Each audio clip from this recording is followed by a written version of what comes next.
Hey guys, welcome back to another episode of Mr. Fincham's Fireside Follow-Alongs, and today we're going to be continuing on with Explorers of North America. So, where we left off was we just finished Chapter 4, so we had discussed here on Chapter 1, Europeans exploring the Americas, a trade route to Asia, aka also known as the Silk Road, the search for gold, and in search of the Northwest Passage. So, we're going to start today with Chapter 5, but before we do that, let's review the questions that are going to be on the ELA questions and tasks section of your newsletter. Number 1. Why do you think President Thomas Jefferson chose Lewis and Clark to explore the new territory? What evidence from the text led you to this conclusion? So, as we will find out, when Lewis and Clark began their expedition, Thomas Jefferson was president, and he assigned them the role to go into the new territory to explore it. Why did he do that? And what evidence from the text that we're about to read led you to that conclusion? And the text to self-connection. On page 32, it says Lewis and Clark discovered 122 kinds of animals. Imagine you are exploring some exotic area and you discover a new animal no one has ever seen before. What does this animal look like? What is it called? What does it eat? What kind of behaviors does it have? Draw an image of your newly discovered animal, name it, and give some details about it. Get creative. So, to make that a little bit shorter, pretend that you're exploring and you discover a new animal. What is it? What name do you give it? What does it eat? Maybe you follow it for a while and look at some of the things that it does. Get creative with it. Make up an animal that you would like to see. And the extension. Look at the map on page 37. How does it support the information in the text? Do an audio recording on SeeSaw with you reading out loud the passage of the text that supports your answer. All right, so without any further delay, we are going to jump right into it. Explorers of North America, page 32, chapter 5. The Corpse of Discovery. Lewis and Clark discovered 122 kinds of animals, including the grizzly bear. So now let's keep in mind when we say the word discover, right? Someone discovered North America. Let's remember that the Native Americans were still living in these parts. So what they mean by discovered was maybe they were the first European to ever find it. Maybe they were the first ones to document it, to write it down, draw an image. I don't know. But I think it's reasonable to assume, and I don't know this for sure, I think that it's possible that the Native Americans who lived in North America had seen a grizzly bear before, right? They live in the area, they've probably seen one before. But it does mean that Lewis and Clark discovered it in terms of showing the Europeans and the new Americans, hey, there's these things called grizzly bears out there, and maybe here's what they look like, here's what they eat, right? So they were the first ones to really document it in any meaningful way. First paragraph. Would you buy something without knowing what it was?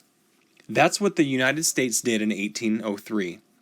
President Thomas Jefferson paid France $15 million for 800,000 square miles, or 2 million square kilometers, of land. This land was west of the Mississippi River. So, knowing what we know now, it turned out to be a great investment, right? A great purchase.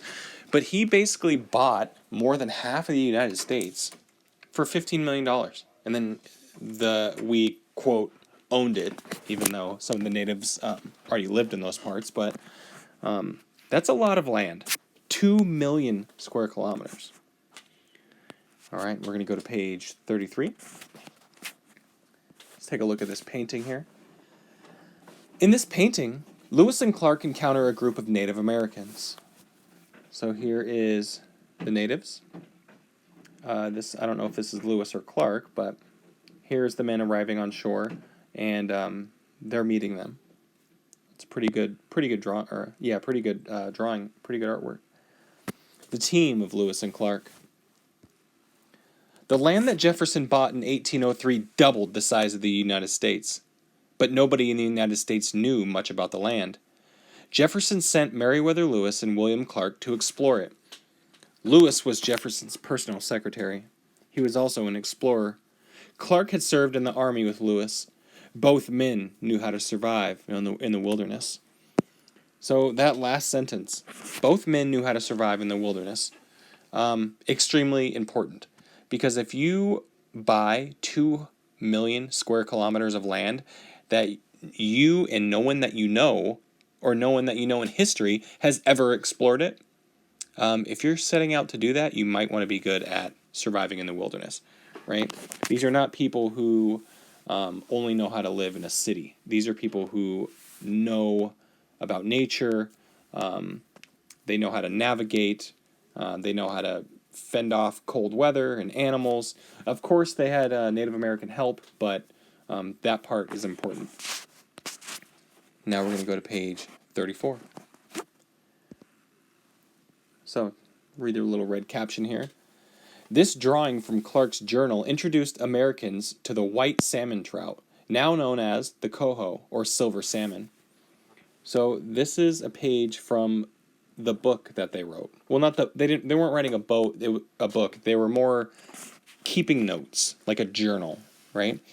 They are exploring and they're discovering new things, so they have to document it to make sure it stays fresh in their memory and to bring back as much information as possible to Thomas Jefferson, right? So while they were discovering, they drew images too.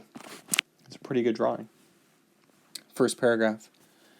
Jefferson told Lewis and Clark to travel west to the Pacific Ocean. They were sent to study the people, plants, land, and animals along the way. Jefferson wanted answers to many questions. Was there a river flowing west all the way to the Pacific? How high were the Rocky Mountains? Were the Native Americans friendly? Tough questions to answer. Next paragraph.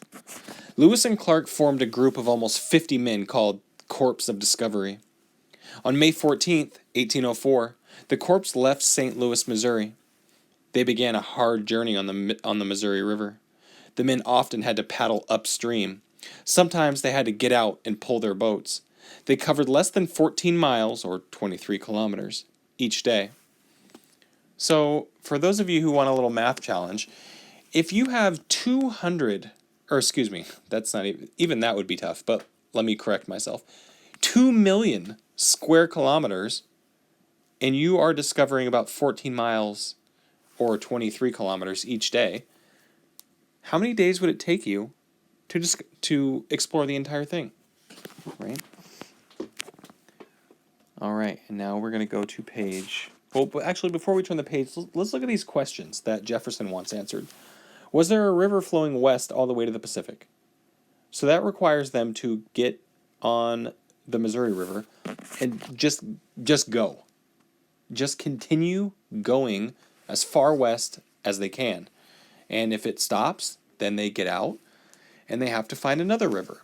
If that river's flowing west, they hop on it or they follow it as far as it will go, right? So that's a tough thing in and of itself.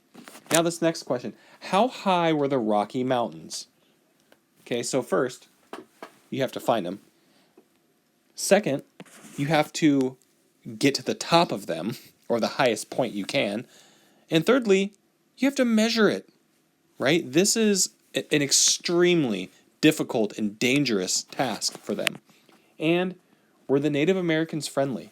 So just to make it more dangerous, now we need you to interact with all of these different Native American tribes that you come in contact with. And what if the answer's no? You know, some of them were, of course. We learned about some before, but some Native American tribes were different. They certainly all were not the same. Some of them had huge differences in culture and history. So if you encounter a Native American tribe and they're not friendly, well, then what happens? Right? Dangerous, dangerous mission for Lewis and Clark. Clark was a terrible speller. In his journal, he spelled mosquito 15 different ways. Now, I can see spelling it one or two different ways, but 15? Wow, that's quite the fun fact there. First paragraph. The men reached present-day North Dakota after several months. They camped there for the winter. 2 people joined the group. One was a Native American woman named Sacagawea. The other was her French husband, Toussaint Charbonneau. Excuse me. Toussaint Charbonneau. That's going to take me a little bit to get the hang of. So Sacagawea and her husband. I'll start in this sentence. The 2 were hired as interpreters. Many Native American groups lived in the West. Sacagawea and her husband could help speak to them. They also knew the land well, so they could help guide the explorers.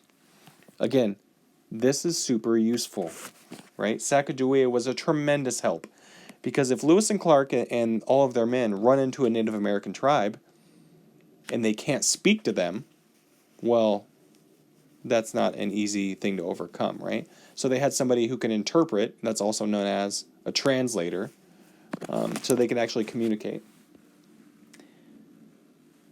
Lewis and Clark reported infinite numbers of prairie dogs on their travels. The prairie dog population has fallen nearly 98% since that time. So here is a prairie dog, and 98% of the population for prairie dogs is gone. For every 100 prairie dogs, 98 of them are gone. Okay? That's a huge number. Why are they gone? Well, what happened when we started exploring America? Right? We started building on it. And sometimes it takes a toll on the environment.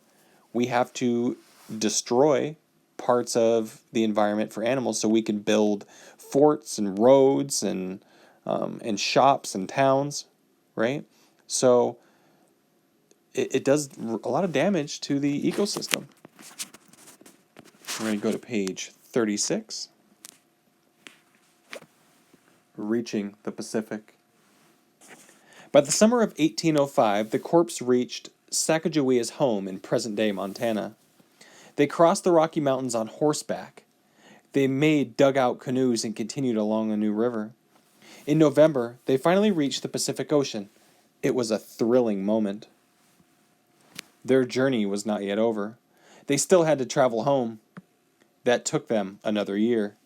The men made it back to St. Louis in September 1806. In 2 years, the Corps of Discovery traveled more than 8,000 miles, or 12,875 kilometers. They never found a river running all the way to the Pacific Ocean, but they learned valuable information about the plants, animals, people, and land in the new American territory. Now we're going to go to page 37. So here is the map that you're going to use for the extension. So the Corps of Discovery route. So here's where they started, right? Corps leaves St. Louis, Missouri, 1804. So they follow this way. And this red line right here is the Missouri River. Okay? So they're following it along. 1804. Corps hires a French fur trader and his wife Sacagawea as guides. The group builds a camp for the winter. 1805, April. 12 men are sent home with samples for Jefferson. 1805, May. Lewis spots the Rocky Mountains. August 1805, Corps enters present-day Montana, home of Sacagawea. June 1805, they come to a fork in the road. They go south. And they come up through this territory. November 1805, they reach the Pacific Ocean. So I'll read the little caption down here. Exploring the Louisiana Purchase was a major task. This land makes up about 23% of the territory of the United States today. So almost a quarter of the United States. It's a pretty big landmass right there. And page 38. Lewis and Clark ended their journey to the Pacific Ocean at present-day Cape Disappointment in Washington. So, I have actually been here to Cape Disappointment. If you haven't, you should try to go check it out once everything starts opening back up and gets back to normal. It sounds like it might be, a disappointment, but it's actually kind of cool. So it's just something to think about.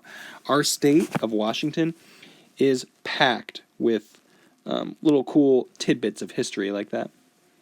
So before we sign off for the day, we are just going to quickly review the ELA questions and tasks. The reading and writing task. Why do you think President Thomas Jefferson chose Lewis and Clark to explore the new territory? What evidence from the text led you to this conclusion? And the text-to-self connection. On page 32, it says, Lewis and Clark discovered 122 kinds of animals. Imagine you are exploring some exotic area and you discover a new animal no one has ever seen before. What does the animal look like? What is it called? What does it eat? What kind of behaviors does it have?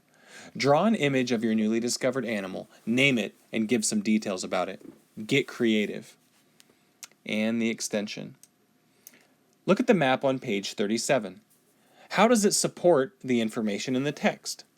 Do an audio recording on SeeSaw with you reading out loud the passage of your text that supports your answer. And that is going to be it for me today. Thank you guys for following along. I appreciate you guys and all your hard work that you've been doing. And that's going to be it. Remember to upload your work to SeeSaw or shoot me an email and leave questions and comments as you would like to in the comment section below. Thank you guys. Until next time. Bye-bye.